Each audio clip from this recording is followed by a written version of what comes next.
compartir con ustedes la palabra del Señor. Hemos dado ya la bienvenida a los que nos visitan. Una vez más, sean muy bienvenidos a todos. Vamos ahora a pasar al momento de la predicación de la palabra. Y quiero invitarles una vez más para que puedan abrir sus Biblias en la carta de Pablo a los Romanos. Esta, como anunció ya nuestro hermano diácono, es la introducción a la carta que Pablo envió a la iglesia en Roma. Es una introducción que he traído porque vamos a iniciar hoy con este estudio. Y los versículos que voy a compartir serán del 1 al 7. Así que Romanos, que está en el Nuevo Testamento, capítulo 1, versículos del 1 al 7, dice así la palabra del Señor.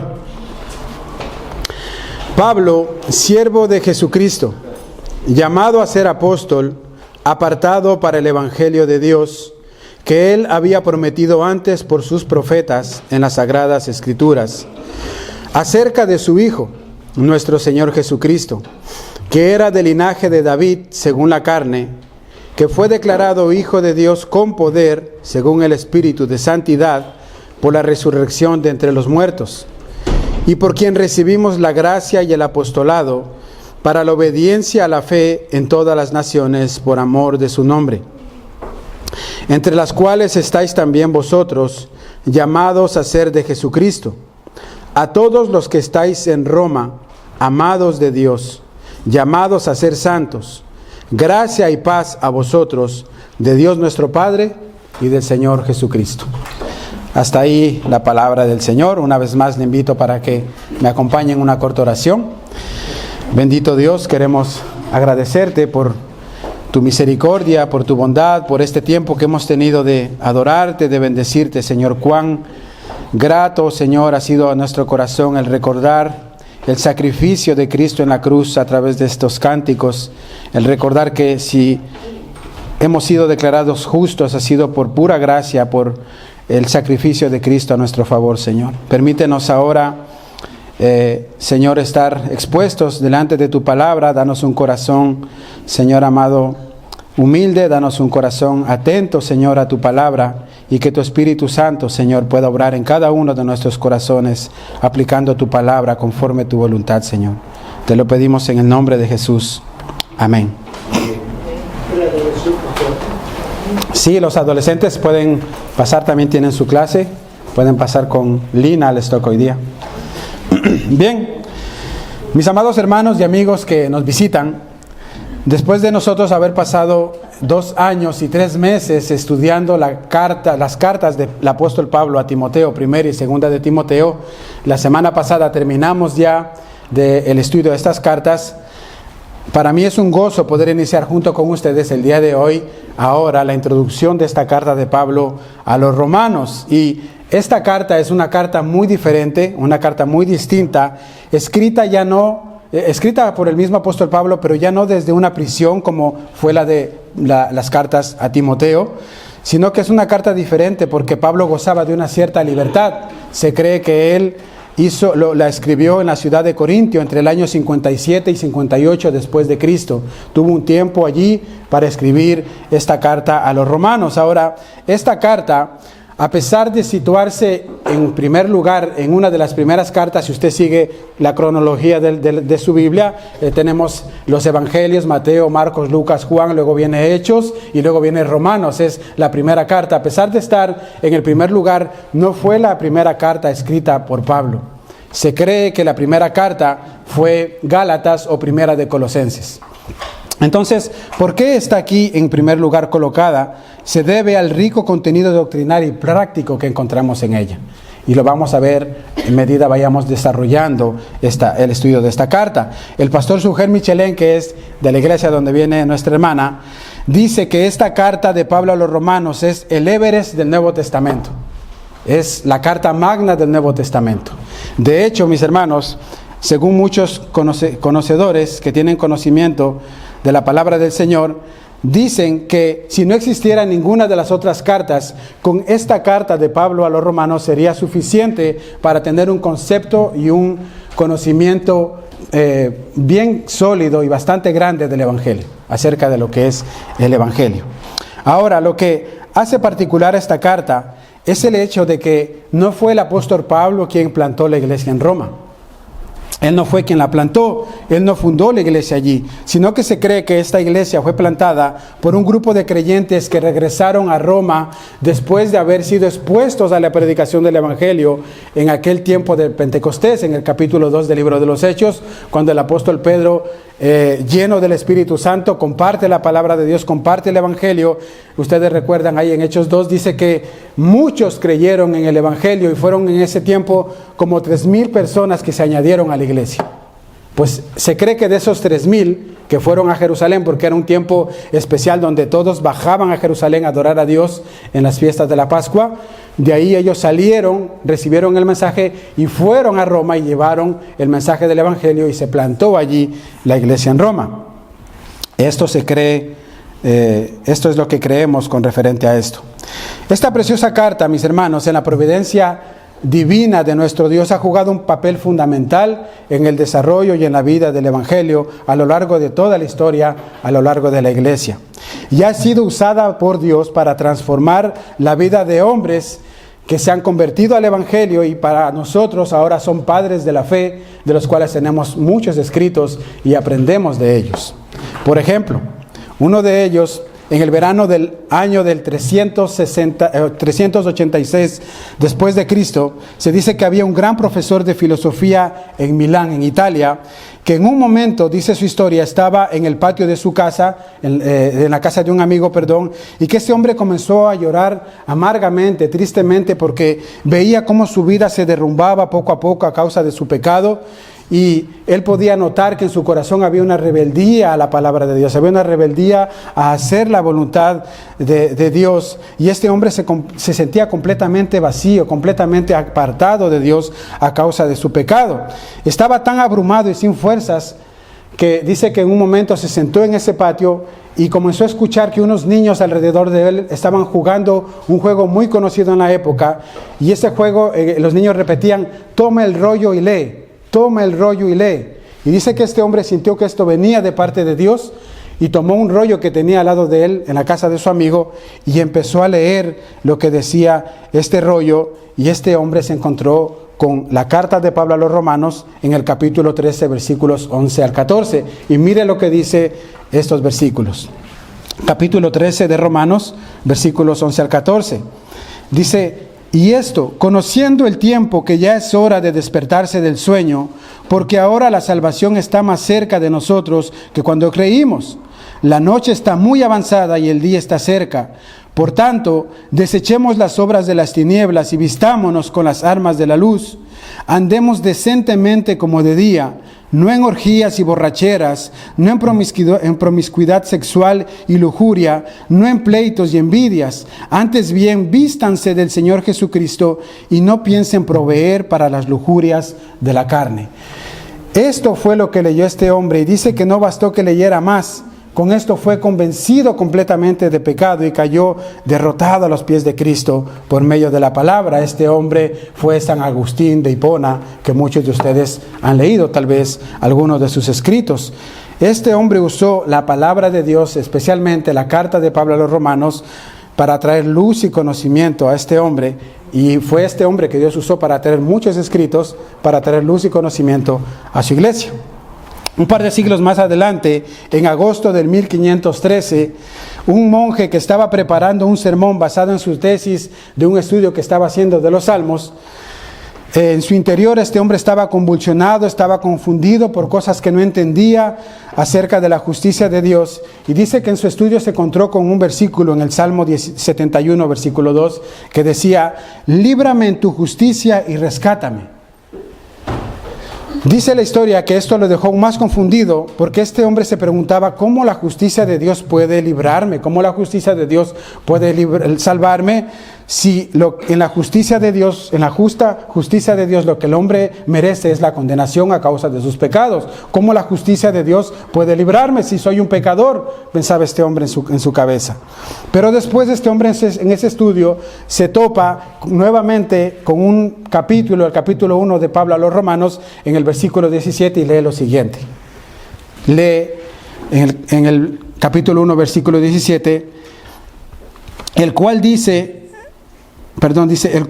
que la justicia de Dios se revela por fe y para fe, como está escrito, mas el justo por fe vivirá. Amén. Y logró este hombre entender esa justicia, que esa justicia solamente se puede encontrar en Cristo Jesús. Él es quien nos justifica. Dice que este hombre, después de haber leído este pasaje en el primer capítulo de Pablo a los Romanos, en el versículo 17, dice que luego de haber entendido esto, este monje escribió lo siguiente. Dice, en su biografía escribió: noche y día he preponderado hasta que he tomado la verdad de que la justicia de Dios es la justicia que por medio de la gracia y pura misericordia Él nos justifica por la fe en Cristo. Por lo tanto, sentí que había renacido y pasado a través de las puertas abiertas al paraíso. Este pasaje de Pablo para mí se convirtió en un portón abierto hacia el cielo, escribió este hombre. Estas fueron las palabras de Martín Lutero cuando Dios empezó una obra en su corazón, y a quien Dios usó más adelante para iniciar la reforma protestante del cristianismo, a la cual nosotros pertenecemos, mis hermanos. Definitivamente, esta carta ha transformado y ha sido de utilidad para muchas vidas, para muchas iglesias a lo largo de la historia del cristianismo, porque esta carta transmite el sentido puro del evangelio, mis hermanos. Y es a eso a lo que nosotros vamos a estar expuestos como iglesia durante todos estos capítulos que vamos a ir estudiando semana tras semana. Así que le animo y le invito para que puedan venir, para que puedan animarse y venir a estudiar con nosotros. De hecho, este es el tema general y principal de esta epístola de Pablo a los Romanos: la salvación por la sola gracia, la justificación solo por la fe y la imputación de la justicia de Jesucristo a todo aquel que en Él cree. ¿Qué les parece ese tema tan importante para nosotros? Después, entonces, de haber tenido esta corta introducción, pasemos a considerar un primer punto. Y este primer punto es el remitente. ¿Quién escribe esta carta? Pablo, en el capítulo 1 se presenta y dice: Pablo, siervo de Cristo Jesús, llamado a ser apóstol, apartado para el evangelio de Dios. En este punto, mis hermanos, yo creo que muchos de nosotros, y aún aquellas personas que no son creyentes, conocen la impresionante historia de la vida del apóstol Pablo, cómo Dios transformó a este hombre al cristianismo. Pues anteriormente este hombre había sido uno de los principales perseguidores de la iglesia, que de tal manera que había conseguido cartas por los principales religiosos de aquel entonces para echar mano a los cristianos que confesaban a Cristo, para meterlos a la cárcel o incluso dar muerte si estos hombres no negaban a Jesús. Hasta que un día el mismo Señor Jesucristo resucitado se le aparece en el camino a Damasco. ¿Recuerdan esa historia en el viaje camino a Damasco, donde Saulo iba en busca de más creyentes para persuadirlos a abandonar el cristianismo, a negar su fe en Cristo? Pero en ese encuentro Dios lo cambió todo.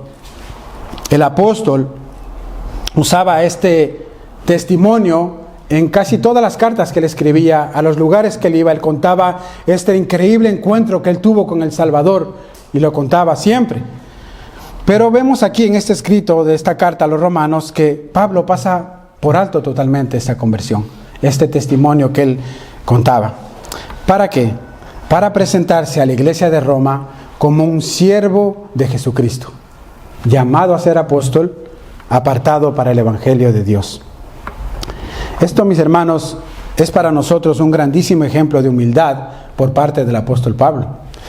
Este hombre, después de haber pasado casi 20 años predicando el evangelio, después de haber plantado iglesias como un misionero y haber tenido un amplio conocimiento doctrinal y teológico acerca de Dios, él podía haber usado títulos como Pablo, doctor en divinidades; Pablo, director académico del Seminario Bíblico de Jerusalén; o misionero con experiencia en plantaciones de iglesia por casi todo el continente europeo. Y así le pudiéramos poner la lista de lo que Pablo era, en verdad, porque él tenía todos estos títulos, ¿verdad? Pero el apóstol Pablo decide presentarse a la iglesia en Roma como un siervo de Jesucristo. Ahora, esta palabra siervo en el original griego es la palabra doulos. Y esta palabra doulos significa literalmente esclavo de Jesucristo. Esclavo de Jesucristo. Y cuando tú consideras la vida del apóstol Pablo, todo lo que él hizo, cómo Dios usó la vida de este hombre, tú sabes que eso era lo que lo caracterizaba al apóstol Pablo. Él era un esclavo de Jesucristo. Él era un esclavo voluntario, rendido completamente a cumplir la voluntad que su amo le diera. Era alguien que no vivía para sí mismo, sino que ahora vivía para Dios.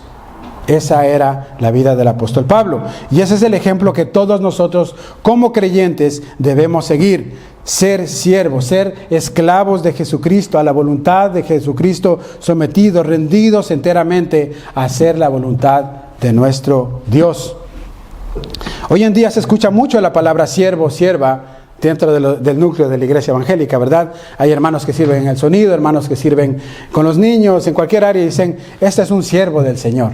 Y se escucha bien, se escucha chévere esa palabra, pero en realidad un siervo es alguien que cumple con una labor en ciertos horarios, en cierto tiempo, con ciertas condiciones, y también tiene ciertos derechos.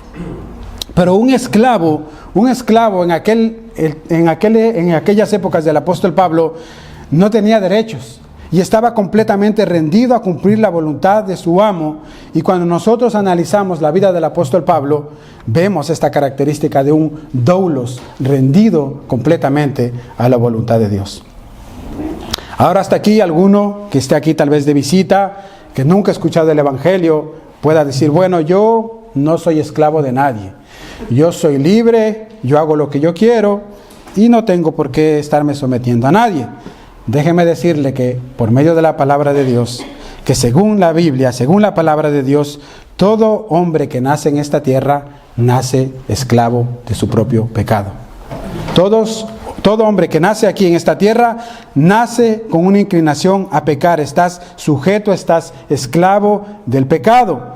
Y el apóstol Pablo plantea esto, vamos a verlo ahora en Romanos 6, que si tú eres un esclavo de tu pecado, sirves a tu pecado, o si eres un esclavo de Cristo, sirves a Cristo. Mire lo que dice Pablo en Romanos capítulo 6, versículo 16. Dice el apóstol, ¿no saben ustedes que cuando se presentan como esclavos a alguien para obedecerle, son esclavos de aquel a quien obedecen?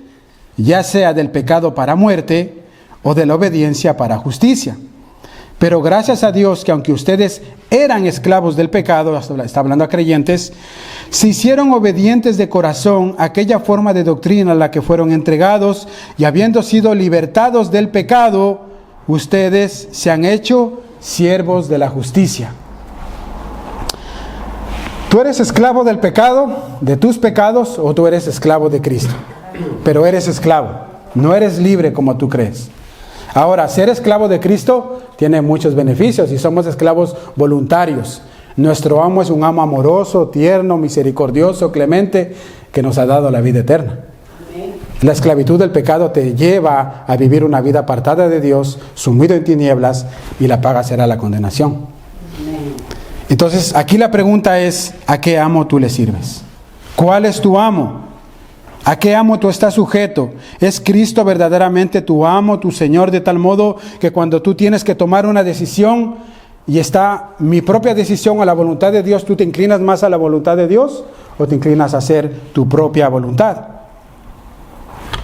El apóstol Pablo entendía que antes de ser un apóstol, que antes de ser un misionero, que antes de ser un comisionado, misionero, antes de ser un gran maestro de la palabra de Dios, él era un esclavo por voluntad propia.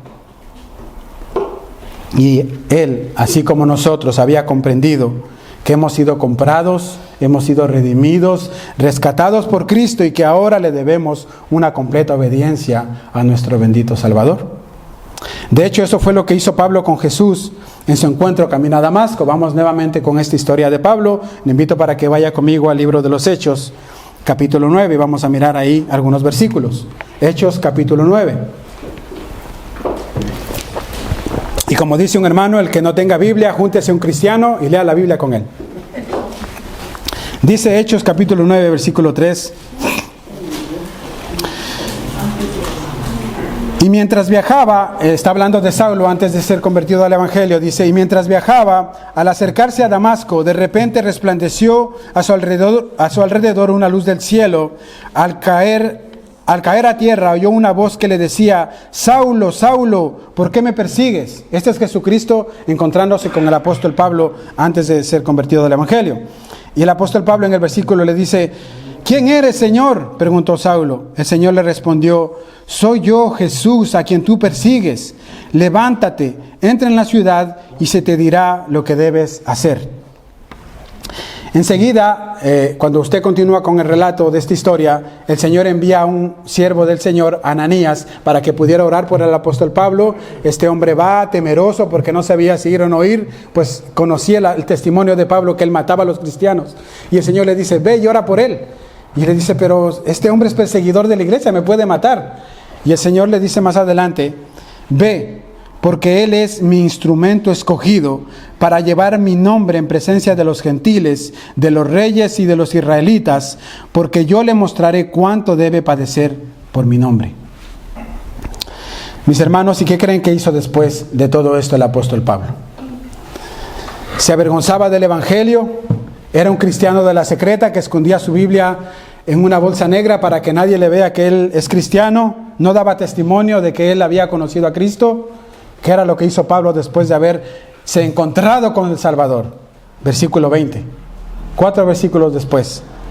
Enseguida se puso a predicar de Jesús en las sinagogas diciendo, Él es el Hijo de Dios.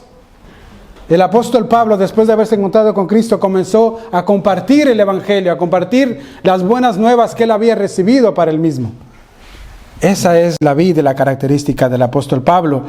Este es Pablo, el remitente de esta carta, mis amados hermanos. Un hombre transformado por el poder de Dios, enviado, porque eso es lo que significa la palabra apóstol. Él fue comisionado con autoridad de Jesucristo para ir y establecer iglesias en todas partes donde él fuera.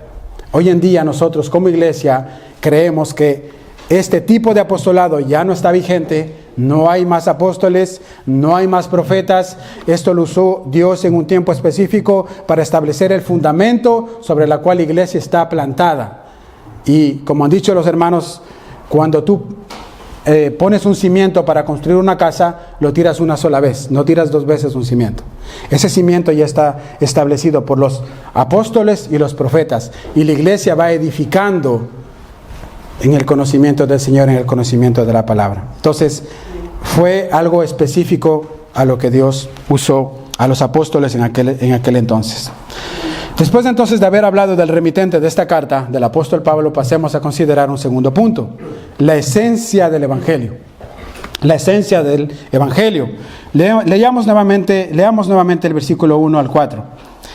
Dice Pablo, siervo de Cristo Jesús, llamado a ser apóstol, apartado para el Evangelio de Dios, que Él ya había prometido por medio de sus profetas en las Sagradas Escrituras. Es el mensaje acerca de su Hijo, que nació de la descendencia de David según la carne, y que fue declarado Hijo de Dios con un acto de poder, conforme al Espíritu de santidad, por la resurrección de entre los muertos, nuestro Señor Jesucristo. El mensaje del Evangelio, mis hermanos, a lo largo de los siglos, ha sido muy mal interpretado. Ha sido juzgado de ser una invención del hombre. Esto es algo que el hombre se ha inventado. Se ha inventado una religión llena de mandatos, llenas de ordenanzas, para solamente subyugar a las personas a una vida de restricciones, sin ninguna libertad, y por eso es la religión. Y han llegado a decir que la religión es lo peor que puede existir, ¿verdad? Porque piensan que esto se lo inventó el hombre. Ahora, si nosotros somos detallistas y miramos bien, en el versículo 1 y 2, el apóstol Pablo nos dice dónde se originó este bendito evangelio. ¿Dónde se originó esto que estamos nosotros escuchando? Versículo 1, mire lo que dice en la mitad, el evangelio de Dios. Versículo 2, el cual Él, es decir, Dios, ya había prometido por medio de sus profetas en las Sagradas Escrituras. ¿Y cuál es este mensaje? Es el mensaje acerca de su Hijo. Entonces el Evangelio no es algo que algún humano se inventó o planeó por su propia iniciativa. Esto se origina en el pensamiento de Dios aún antes de la creación del mundo. Aún antes de que todo existiera, ya Dios había pensado en esto. Es lo que nos dice Efesios capítulo 1, versículos 3 en adelante. Vaya conmigo a Efesios capítulo 1, versículo 3 en adelante.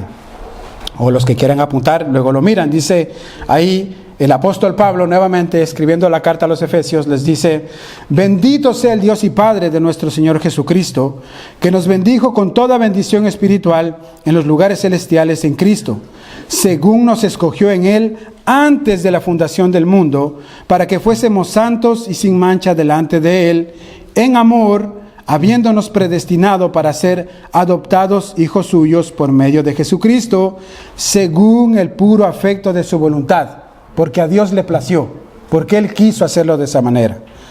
¿Para qué? Versículo 6. Para alabanza de la gloria de su gracia, con la cual nos hizo aceptos en el amado, en quien tenemos redención por su sangre, el perdón de pecados, según las riquezas de su gracia, que hizo sobreabundar para con nosotros en toda sabiduría e inteligencia, dándonos a conocer el misterio de su voluntad, según su beneplácito, el cual se había propuesto en sí mismo. El Evangelio, mis amados hermanos y queridos amigos que nos visitan, no es una invención del hombre.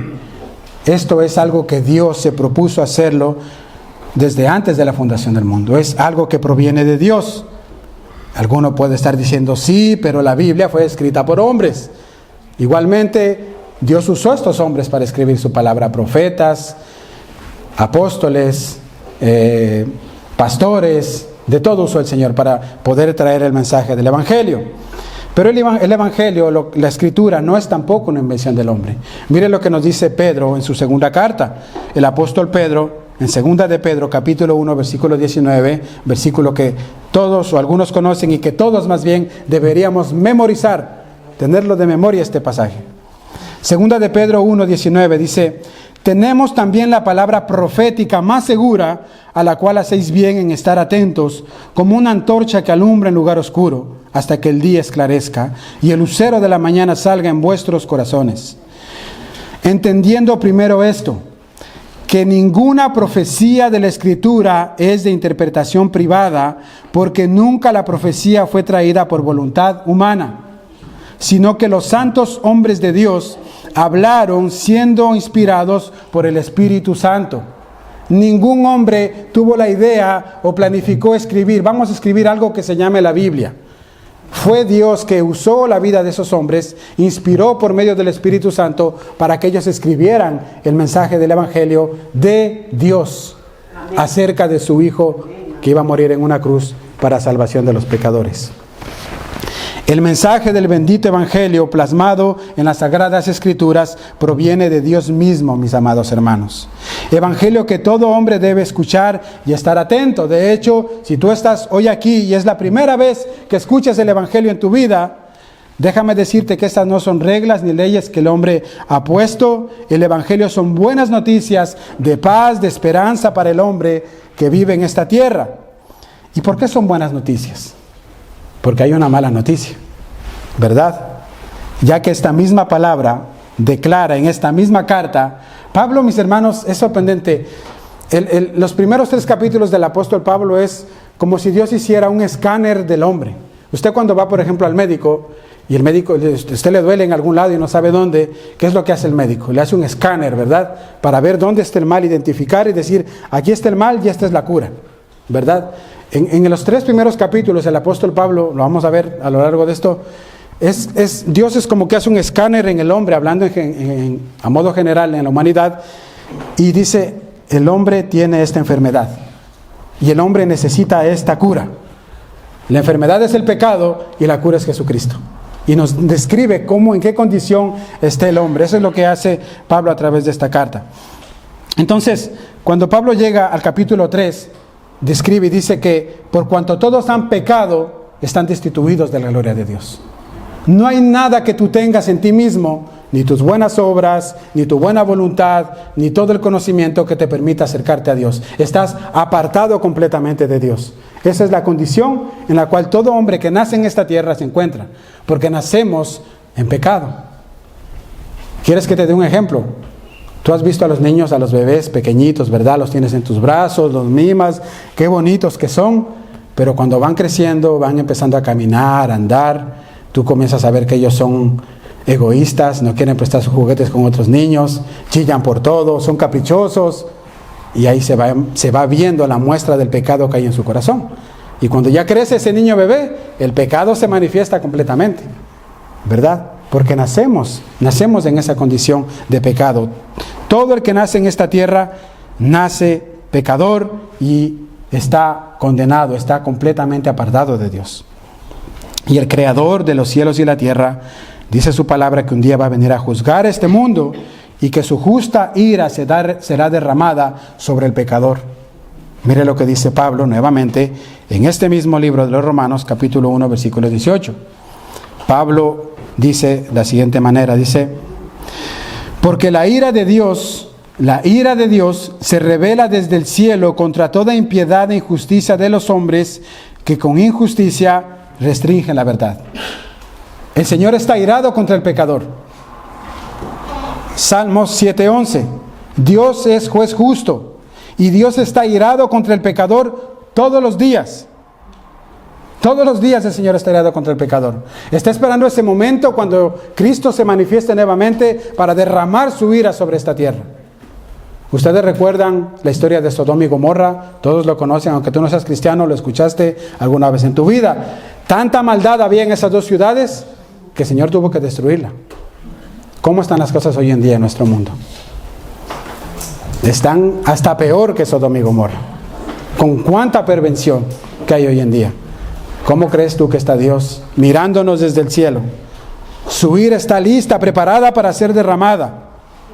Y el versículo 12 del Salmo 7 dice: si no se arrepiente, el pecador, si no se arrepiente, él afilará su espada, armado tiene ya su arco y ya lo ha preparado. Está listo el Señor. Esta es la condición en la que se encuentra todo hombre delante de Dios. Y si tú hoy no tienes a Cristo en tu corazón, no has escuchado el Evangelio, esa es la condición que tú tienes delante de Dios. Pero, ese mismo Dios es lleno de gracia y bondad y de muchísima misericordia, y ha provisto por medio de Jesucristo, su amado Hijo, perdón de pecados y salvación para todo aquel que en Él cree. Esta es la buena noticia del Evangelio que nosotros predicamos. Esta es la buena noticia del Evangelio que el apóstol Pablo trae aquí en este pasaje. El mensaje acerca de su Hijo, que nació de la descendencia de David según la carne y que fue declarado Hijo de Dios con un acto de poder conforme al Espíritu de santidad por la resurrección de entre los muertos, nuestro Señor Jesucristo. Él, Señor Jesucristo, nos declara justos delante del Padre cuando Él toma nuestro lugar al recibirle como nuestro Señor y Salvador.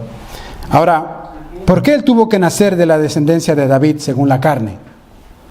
Porque dice Pablo que Él nació de la descendencia de David, es decir, David, si podemos decirle, es el tatarabuelo de Jesús, ¿verdad? Porque vino de Él. Bueno, podemos ver aquí que tuvo que nacer de la descendencia de David, porque esa fue la promesa que Dios le hizo a David. Mire lo que dice Isaías 9, versículo 6. El profeta Isaías, en el capítulo 9, versículo 6, dice: porque un niño nos es nacido, hijo nos es dado, y el principado sobre su hombro, y se llamará su nombre Admirable Consejero, Dios fuerte, Padre eterno, Príncipe de paz. Lo dilatado de su imperio y la paz no tendrá límite sobre el trono de David y sobre su reino, disponiéndolo y confirmándolo en juicio y en justicia desde ahora y para siempre.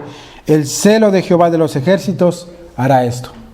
Esa es la promesa que Dios le había dado a David, que de su descendencia iba a nacer el Rey de Gloria, iba a nacer el Salvador, el Redentor de la humanidad.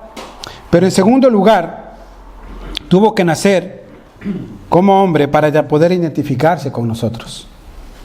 para poder identificarse, para poder tomar nuestro lugar en la cruz y pagar la deuda de nuestros pecados por medio de su muerte y así poder interceder por nosotros ahora delante del Padre. Mire lo que dice Hebreos 4, versículo 14.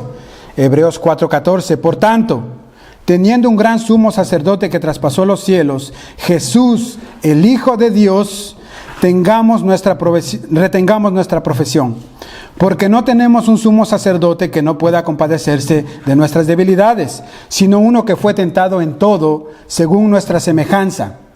¿Ve? Tuvo que venir a hacerse hombre para poder identificarse con nuestras debilidades, hacerse a nuestra semejanza, pero Él fue sin pecado. Acerquémonos pues confiadamente al trono de la gracia para alcanzar misericordia y hallar gracia para el oportuno socorro. ¿Por qué podemos acercarnos ahora al trono de la gracia? Porque ya vimos que el hombre está completamente alejado de Dios, por cuanto todos pecaron y están destituidos, porque ahora Cristo intercede por el hombre. Cristo intercede delante del Padre por los hombres, por cada uno de nosotros. Él está allí, delante de Dios. Él es completamente hombre. Lo que no pudo hacer Adán, quien nos representaba como raza humana cuando Dios lo creó, el segundo Adán sí lo hizo, Jesucristo. Y este es Cristo. Versículo 4 de Pablo, de Romanos que estamos leyendo, Pablo dice que fue declarado Hijo de Dios con un acto de poder conforme a la Escritura, conforme al Espíritu, de santidad, por la resurrección de entre los muertos, nuestro Señor Jesucristo. Esto significa que Él no solamente es completamente hombre, sino que también es completamente Dios. Y esto implica que Él es el único ser capacitado para mediar delante de Dios por los hombres. No es María, no son los santos, ni ningún otro hombre, no es ninguna religión, solamente Jesucristo. Primera de Timoteo capítulo 2 versículo 5, porque hay un solo Dios y un solo mediador entre Dios y los hombres, Jesucristo hombre. El mediador, mis hermanos, tiene que ser verdaderamente hombre para poder representarnos a nosotros, a la raza humana, delante de Dios, pero tiene que ser Dios para poder presentarse delante de Dios, porque dice la palabra que no hay hombre que vea a Dios y viva. No hay nadie que pueda ver a Dios, porque Él es santo, Él es un ser santo y nadie puede acercarse a Él.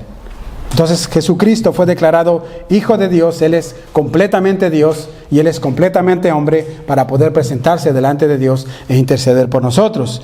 Y es este poderoso Hijo de Dios quien volverá en su segunda venida, quien vendrá a salvar o a juzgar a la raza humana, dependiendo en qué lugar de la línea tú te encuentres. ¿Recuerdan hace 2 semanas en qué lugar de la línea te encuentras? ¿Estás en aquellos que han creído en Cristo como su Señor y Salvador? ¿O sigues estando rebelde al Evangelio, a la palabra de Dios?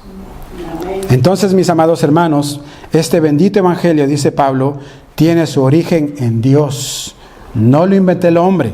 Este es un mensaje acerca de su Hijo, el Mesías prometido en el Antiguo Testamento por medio de los profetas en las Sagradas Escrituras. Ese es el origen del Evangelio. De ahí se origina, de Dios. Dicho esto, pasemos a considerar un tercer y último punto. El alcance universal del Evangelio. El alcance universal del Evangelio.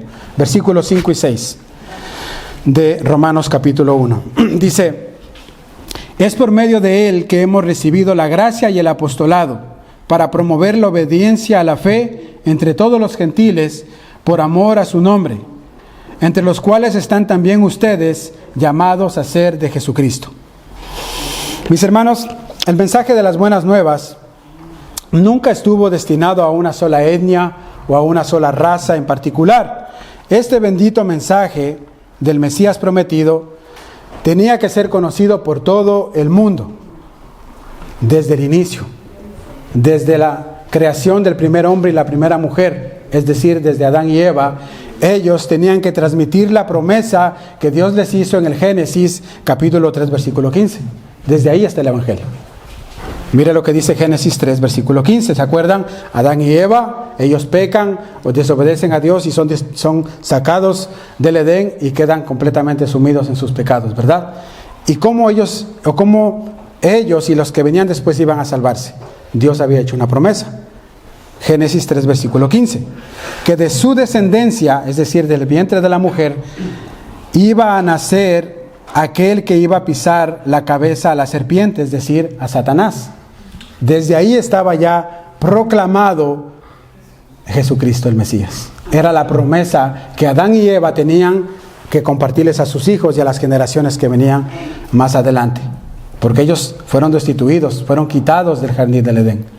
Y Dios les dijo que la única manera para que ellos poder ser redimidos, ser rescatados, era por medio de ese Mesías que iba a venir unos años, unos siglos más adelante. Y a partir de ahí, todos aquellos hombres que fueron salvos en el Antiguo Testamento, Adán y Eva, Abraham, Moisés, todos los que usted quiera poner allí, ellos fueron salvados por el sacrificio que Cristo iba a hacer en la cruz. Él iba a pagar la deuda de esos pecados, de ellos, para que el Señor los salve. Y a partir de Cristo para adelante, nosotros somos salvados por el sacrificio que Cristo hizo en la cruz, a favor nuestro. Y ese mensaje debía ser expandido por todas partes. Sin embargo, nosotros podemos ver que los primeros hombres que poblaron esta tierra no cumplieron con esta misión. ¿Por qué? Porque se quedaron en un solo lugar, en la llanura de la tierra del Sinar. Construyeron una torre, la torre de Babel, ¿lo recuerdan? Porque su intención era quedarse allí. Ellos querían quedarse ahí, estaban cómodos, dijeron aquí, vamos a hacernos una torre grande, que todo el mundo nos conozca y aquí moriremos. Pero ellos tenían que transmitir este mensaje, tenían que proclamarlo. ¿Y qué es lo que tuvo que hacer Dios? Dice que tuvo que bajar, confundirlos, y es ahí donde se originan los idiomas, las lenguas, los confundió, ya se acabó el español, unos empezaron a hablar inglés, otros chinos, mandarín y todo eso, y ya no se podían comunicar. ¿Y eso a qué les llevó? A marcharse. Me voy con el grupo que me entiende para otro lado y me voy con el grupo y se expandieron por todas partes. Y así, de esta manera, fueron entonces proclamando el mensaje que Dios les había mandado a hacer, de que la promesa del Mesías que iba a venir. Ahora, cuando nosotros llegamos, mis hermanos, a los tiempos del apóstol Pablo, el pueblo judío pensaba que solo para ellos era la salvación, que ellos tenían solamente ese privilegio, y que si tú querías recibir la salvación y las promesas de Dios, tenías que volverte uno de ellos. Y hacían prosélitos, hacían seguidores judaicos para que ellos puedan recibir la salvación, porque ellos pensaban que solamente era para ellos la salvación. Los gentiles no, para ellos no. Yo ni me junto con esos gentiles. Cuando encontramos la palabra gentil, lo digo por las personas tal vez que nos visitan, estamos hablando de personas que no son de descendencia judía o israelitas. Son gente de romanos, africanos, españoles, ecuatorianos, de cualquier otro lugar. Esos son los gentiles que se refiere a la palabra de Dios. Entonces el judío no se juntaba con el gentil, lo tenía en menosprecio. Nosotros somos el pueblo de Dios, nosotros tenemos la salvación, ellos no. Y ellos pensaban que la salvación era solo para ellos, pero el evangelio es universal. La promesa de Dios es para gente de toda tribu, lengua y nación. Por eso el apóstol Pablo dice en el versículo 5 que acabamos de leer, que es por medio de él que hemos recibido la gracia y el apostolado. ¿Para qué? Para promover la obediencia a la fe entre todos los gentiles por amor a su nombre. Es decir, que Cristo no vino a morir por una raza de humanos en particular solamente. Él vino a morir por cualquier pecador que se arrepiente, independientemente de su cultura o de su nacionalidad. El apóstol Pablo recibió su apostolado para promover, para proclamar la obediencia a la fe en Cristo entre todos los gentiles, es decir, entre los pueblos que no eran judíos. Eso es lo que hizo el apóstol Pablo. Es por eso que hoy tú ves iglesias llenas como esta que tú visitas el día de hoy, llena de ecuatorianos, peruanos, colombianos, bolivianos, portugueses, haitianos, de República Dominicana y de todas partes. Porque el mensaje del evangelio debía ser expandido en todas las naciones. Y qué maravilloso es esto, mis hermanos. Si tú eres cristiano, si tú has sido llamado por Jesucristo, tú has sido amado por el Padre. Tú has sido amado por el Padre. Mira lo que dice Pablo en el versículo 7. A todos los amados de Dios que están en Roma, pero ahí tú ponle que están en Ecuador, que están en París. A todos los amados de Dios, llamados a ser santos. Hemos sido llamados primeramente porque hemos sido amados por Dios. ¿Y desde cuándo nos amó Dios? desde antes de la fundación del mundo. Antes de que tú nacieras, el Padre ya te había amado. Y como el Padre te había amado, el Padre tuvo un momento donde tú ibas a escuchar el Evangelio, ibas a recibir ese llamado a venir al Evangelio. Pero primeramente fuiste amado por Dios. Y esto es maravilloso, mis hermanos. ¿Cómo es que este Dios santo, este Dios tan grande y maravilloso, sabiendo cuántas veces lo íbamos a rechazar, sabiendo cuántas veces íbamos a pecar en contra de Él, íbamos a burlarnos y huíamos como enemigos de su llamado, cómo es que este Dios tan maravilloso nos ama? Y nos amó desde antes de la fundación del mundo. El hecho, mis hermanos, de ser llamados, de ser amados por el Padre, implica una cosa. Y es la evidencia, si tú, para mostrar la evidencia de que has sido amado y de que has sido llamado, dice también que nosotros debemos ser santificados por Él. El cristiano ha sido llamado, ha sido amado por el Padre y ha sido llamado a vivir una vida de obediencia y de santidad al Padre. Esa es la evidencia de que tú has sido amado y de que tú has sido llamado. La santidad. Por eso dice Pablo a todos los amados de Dios que están en Roma, llamados a ser santos. Amén. Llamados a ser santos. Y eso es lo que dice Pablo también, por ejemplo, en Romanos capítulo 8. Vaya conmigo a Romanos capítulo 8, versículo 1 y 2.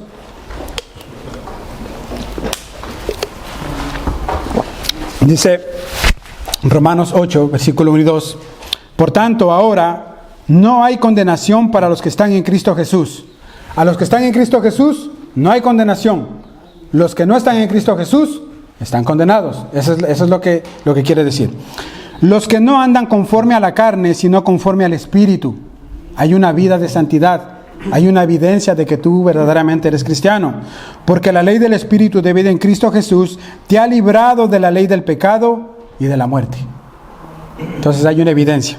Y más adelante en el versículo 8, hablando de los escogidos, hablando de los que hemos sido amados por el Padre, llamados por el Padre, dice, y sabemos que para los que aman a Dios, todas las cosas cooperan para bien. Esto es para los que son llamados conforme a su propósito, porque a los que de antemano conoció, a esto también los predestinó, para ser hechos conforme a la imagen de su Hijo. Ahí está la implicación. Hemos sido salvos, hemos sido llamados, hemos sido amados. ¿Con qué propósito? Para hacernos conforme a la imagen de su Hijo. ¿Y quién es Cristo? Santo. ¿Qué es lo que dijo Cristo cuando estuvo en la tierra? Sed santos como yo soy santo. Ese es el llamado que nosotros tenemos. Para que Él sea el primogénito entre muchos hermanos. A los que predestinó, a estos también llamó, a estos también justificó, y a los que justificó, a estos también glorificó. Hablando de la eternidad, cuando estemos en su presencia, estaremos ahí gozándonos en la eternidad con nuestro bendito Señor. Todo esto lo ha hecho nuestro bendito Dios por su pura gracia y por su pura misericordia a través del Evangelio y la fe por medio de Jesucristo. Y esto lo vamos a desarrollar más grandemente a lo largo de todo el estudio de la carta de Pablo a los Romanos, mis hermanos. Para ir terminando, ¿qué implica entonces el hecho de que hayamos sido amados y llamados por el Padre? Implica que debemos evidenciar una vida de santidad. No una santidad perfecta, porque mientras estemos en esta tierra, seguimos luchando contra nuestras debilidades, con nuestro pecado, contra nuestra naturaleza pecaminosa, pero sí debemos mostrar una santidad que va en progreso, una santidad que va progresivamente avanzando. ¿Y con qué propósito? ¿Para qué debemos hacer esto? Para ser testigos a las naciones, para promover entre muchos la fe del Evangelio de nuestro Señor Jesucristo, para la salvación de los perdidos y alabanza de la gloria de su nombre. Este, mis hermanos, debe ser el anhelo de nuestros corazones. Si tú eres cristiano, debes compartir el Evangelio, evidenciando con tu vida que has sido rescatado por el Padre, donde quiera que tú estés. Compartir las buenas nuevas con gente de toda tribu, lengua y nación. Y solo de esta manera estas personas recibirán lo que dice al final el apóstol Pablo: gracia y paz por parte de nuestro Padre y del Señor Jesucristo. Que el Señor nos ayude, mis hermanos. Oremos. Oh bendito Dios, cuán grande es tu misericordia, Señor. Bendito eres tú, Señor, y glorioso. Tú eres el Dios santo, el Dios trino, el Dios misericordioso. Lento para la ira y grande en misericordia eres tú, Señor. Cuánta bondad has tenido con nosotros, Señor. que nos has llamado, nos has rescatado, Señor. A muchos de nosotros nos rescataste de esas tinieblas en las que vivíamos, Señor, como describe también esta carta. Estábamos en borracheras, en orgías, en pleitos, Señor, cuántas cosas no hacíamos. Y tú tuviste misericordia y nos rescataste. Oh, bendito Dios, te agradecemos por esta bondad. Gracias por llamarnos de esas tinieblas a tu luz admirable, Señor. Ayúdanos ahora, Señor, por medio de tu Espíritu Santo, a poder vivir conforme a este llamado que tú has hecho, Señor, de vivir en santidad, de vivir en comunión, para mostrar así las riquezas de tu gloria y de tu gracia a todos aquellos que nos rodean, Señor. Y oramos también para que si hoy hay alguien aquí, Señor, que aún no te conoce, si aún no había escuchado el Evangelio y es la primera vez, que tú puedas obrar en su corazón, que tú puedas ayudarle a entender su condición delante de ti, Señor, como pecador que merece la ira y la condenación, pero también que tú has provisto al Cordero, has provisto a Cristo, Señor, que ha tomado nuestro lugar en la cruz para ser justificados delante de ti. Oro para que tú traigas convicción de pecado y arrepentimiento y le permitas a estas personas conocerte, Señor, y entregar su vida para ti. Te lo pedimos en el nombre de Jesús. Amén. El Señor les bendiga, mis hermanos.